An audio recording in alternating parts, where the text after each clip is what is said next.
Na live anterior eu parei logo antes da gente falar sobre, entrar na questão do que é a justiça, mas eu vou entrar um pouquinho antes aqui, voltar na última questão que a gente tratou lá. O Sócrates pergunta para o Céfalo, o que você acha que mais foi bom para você de ter riquezas? O que da riqueza você mais extraiu de benefício?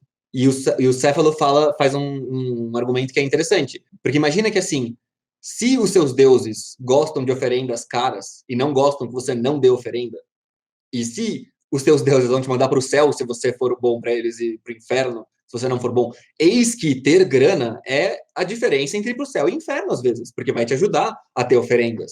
O argumento que ele faz aqui, porque ele fala que assim, a justiça, quando eles estão tentando pensar numa primeira definição de justiça, é de restituir aquilo que se tomou de alguém, então dar às pessoas aquilo que se deve a elas, e a não ter que mentir, nem ludibriar, nem enganar.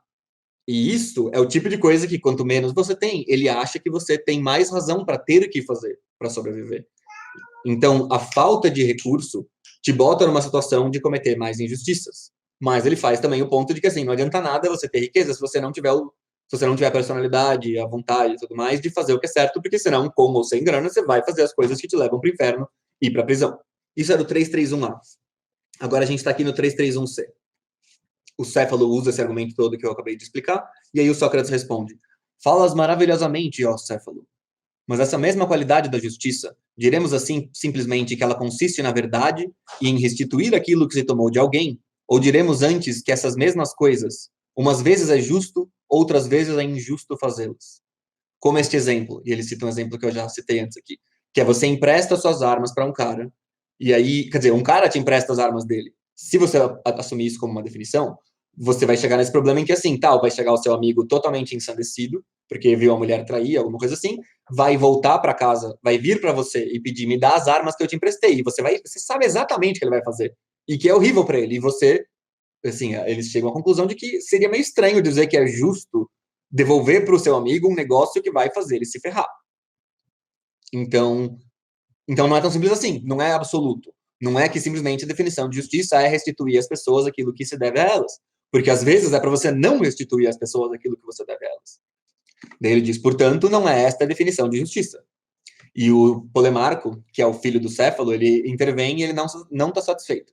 Ele fala, é sim. E daí ele cita o Simônides, que é um poeta também que é tradição. Tipo, é digno de nota que ele está citando a tradição aqui. Nesse momento, o Céfalo desiste da discussão e vai embora. Eu já vi mais de um comentador falar isso, que o ponto aqui é mostrar que o conhecimento, tipo, o nível de senso comum normal do conhecimento convencional e tal, dos patrifamílias, porque não é burrice, é o conhecimento convencional mesmo, que essa galera não sobrevive com Sócrates. Então o cara desiste e vai embora. Então aí é um sinal de que a discussão vai avançar um pouco além do senso comum. Então ele vai citar o Simônides. Ele insiste no mesmo argumento, que a definição é sim, que é justo restituir a cada um o que se lhe deve. E aí o Sócrates, pô, mas como assim? Você tem que devolver mesmo quando o cara tá privado de razão? E daí o Polemarco concorda, é verdade. Aí o Sócrates diz, então não é isto, mas outra coisa, ao que parece, que Simônides quer dizer, relativamente a ser justo restituir-se o que se deve. Então ele está querendo dizer que é verdade o que o Simônides falou, mas deve ter outro sentido. É aqui que eles vão enviesar a definição de justiça para outro lugar, que é assim, o justo é você fazer bem ao seu amigo e ao justo, e você fazer mal ao injusto e ao seu inimigo.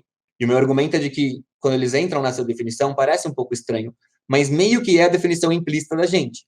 Porque, tipo, ninguém acha que um assassino em série que é justo dar presentes para um assassino em série, entendeu? O justo é que o cara vai lá e toma um tiro na cabeça. Isso sim foi justo, entendeu? O que isso quer dizer? Que o que a gente entende como justo, restituir o que você deve a cada um você deve ao seu inimigo uma bala na cabeça, você deve ao malfeitor uma bala na cabeça. Esta é a segunda definição de justiça que eles vão entrar aqui. A de fazer bem aos bons e mal aos maus. Boa noite, Melissa. A gente está no 332B. Por conseguinte, Simônides falou, ao que parece, enigmaticamente, a maneira dos poetas, ao dizer o que era a justiça.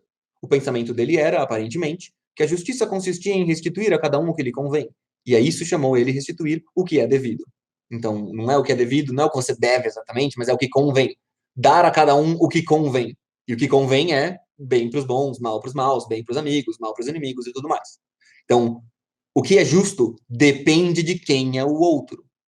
Isto é o ponto dessa história.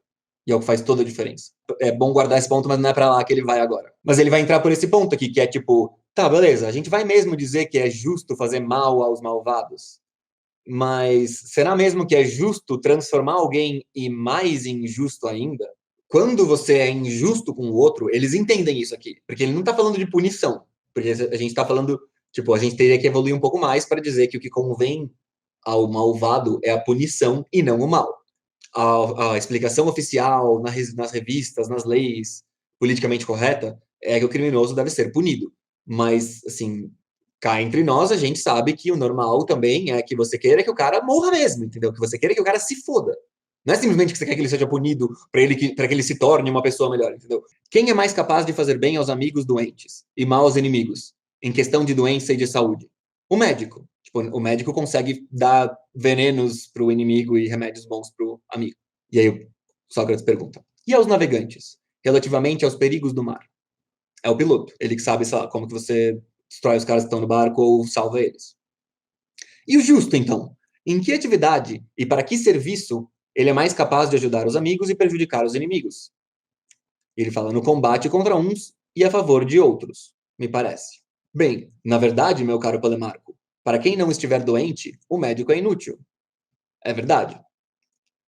E o piloto, para quem não estiver numa embarcação. É verdade. Logo, também é inútil o justo para quem não estiver em guerra, porque ele quis definir o justo como aquele que faz bem aos amigos e mal aos inimigos, num sentido total mesmo, né? Que o seu inimigo mesmo é um cara que você tem que destruir. Então é guerra. Então, é também o justo é inútil mesmo fora da guerra? Ele fala, não, não me parece. Então a justiça é útil também em tempos de paz? É. A agricultura também é em tempos de paz útil? É.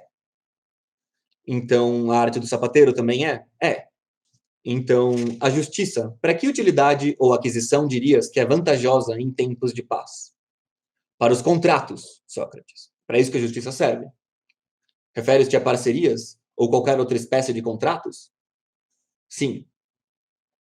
Então, o parceiro bom e útil para colocar as pedras do xadrez é o homem justo ou o jogador profissional. O jogador profissional. Então, nesse sentido, se você quiser ajuda de um cara para te ajudar no xadrez, você não quer o cara justo, você quer o melhor jogador de xadrez. Para colocar tijolos e pedras, também é melhor o cara justo ou o especialista em pedras, o pedreiro? É melhor o pedreiro. Então, em que parceria que o homem justo é o melhor companheiro? Ele diz, na arte do dinheiro, em minha opinião. A não ser, talvez, ó Polemarco, Sócrates responde, para o efeito de fazer uso do dinheiro, quando fosse preciso comprar ou vender um cavalo em comum.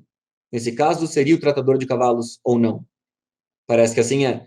Tipo, vocês vão fazer negócio junto. Será que é melhor fazer negócio junto com o cara que é só justo, mas não entende nada de cavalo? Ou se é melhor pegar o cara que sabe bem de cavalo para vocês fazerem um negócio melhor?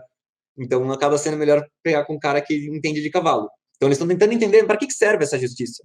Quando você precisa fazer um depósito que fique a salvo, talvez você precise do cara justo. Será que é isso? Quando você precisa que o cara guarde o seu dinheiro. Então, quando o dinheiro está sem utilizar, é que a justiça é útil. Tipo, quando você está usando o dinheiro, a justiça é inútil. A justiça só serve para quando você nem está usando o seu dinheiro. E em tudo mais, e para cada coisa, a justiça é inútil quando nos servimos dela e útil quando não nos servimos. Ele está levando as consequências desse argumento. Claramente não faz sentido. Então, a justiça não poderia lá ser uma coisa muito séria, se se dá o caso de ser útil para as coisas que não são utilizadas. Mas vamos examinar o seguinte. Acaso o mais hábil a bater-se na luta, quer no pugilato, quer em qualquer outra modalidade, o não é também para se defender inteiramente? Logo, quem é capaz de se defender de uma doença é também o mais capaz de a transmitir desapercebidamente? Sim, é o que me parece. Então, o melhor guardião do exército é aquele que é o melhor em roubar planos do inimigo, em sacanear as operações dele? Exatamente. Então, se uma pessoa for uma guardiã boa de uma coisa, ela é uma boa ladra da coisa. Sim. Então, parece que o homem justo deve ser o cara que é o melhor cara em ser um vilão. Aqui, ó. Portanto, se o homem justo é hábil para guardar dinheiro, é também hábil para roubar dinheiro. Estamos na 334B. Giovanni Mesquita. Esse Sócrates é chato, Jesus. Felipe Ferreira. Na verdade, em todas as profissões é fundamental a justiça. Essa parte é apenas retórica. Sim, ele tá avançando. Mas é que assim, Eu não acho que essa coisa, quando você fala é apenas retórica, não é bem assim. Porque senão você vai dizer que esse livro inteiro é apenas retórica. Porque nada aqui é a opinião final dele sobre a natureza das coisas. A Melissa. A dialética é suja, kkk. Por isso Sócrates faz o papel do diabo. Safira Belfort. Ele vai, tipo, alimentando a ideia dele. Deixa a pessoa sem beco. Cara, eu adoro o Sócrates. O Sócrates é muito bom. O Sócrates não acha o que ele tá falando. Ele tá obrigando você a fazer filosofia contra a sua vontade. O Sócrates é um Morpheus, mano. Esse é o ponto todo aqui. O Sócrates é o cara que obriga você a sair da sua zona de conforto e pensar sobre o negócio. Por isso que ele é um mosquito que te cutuca. Logo, o homem justo revela-se-nos, ao que parece, como uma espécie de ladrão. E isso é provável que o tenhas aprendido em Homero. Lembra que eu falei que o Platão odeia os clássicos, que ele odeia o Homero, os deuses são uns puta de uns pilantras, ladrões. Então ele fala aqui, você deve ter aprendido isso com Homero. Efetivamente, ele tem uma grande estima pelo avô materno de Ulisses, Autólico, e afirma que ele excedia todos os homens em roubar e em fazer juras. Parece, pois, que a justiça, segundo a tua opinião, e segundo a de Homero e de Simônides, é uma espécie de arte de furtar, mas para a vantagem de amigos e ao dano de inimigos. É isso? 334C. Então, Sócrates fala isso aqui, então você está dizendo que a justiça é a arte de roubar e furtar só que para os amigos e não para os inimigos? Ele fala, não, por Zeus não, replicou Polemarco. Já não sei o que dizia, beco sem saída, e agora? Isso aqui é uma coisa que o Sócrates quer trazer você a esse ponto, para daí te botar no novo caminho. O nosso entendimento tradicional da coisa, a melhor defesa possível dessa história, de fazer mal ao amigo, de fazer bem ao amigo e mal ao inimigo, de fazer bem ao justo e mal ao injusto, o auge disso parece estar sendo meio insuficiente. Porque aquilo que a gente entende como cara justo, cara, não pode ser. A gente claramente tem uma noção de alguém que é justo, e ele não é o ladrão, ele não é o assassino, ele não é o pilantra que rouba pros amigos, entendeu? Então o Palamarco fala, por Zeus que não. Já não sei o que eu dizia. No entanto, ainda continua a parecer-me que a justiça é auxiliar aos amigos e prejudicar aos inimigos. Ele admite. Cara, continua sendo impossível para mim achar que o cara que vai lá e mata 200 criancinhas não é para ele tomar uma bala na cabeça, mano. É simplesmente, juro que é isso que é justo. Ele fala assim, beleza. Quem você chama de amigo?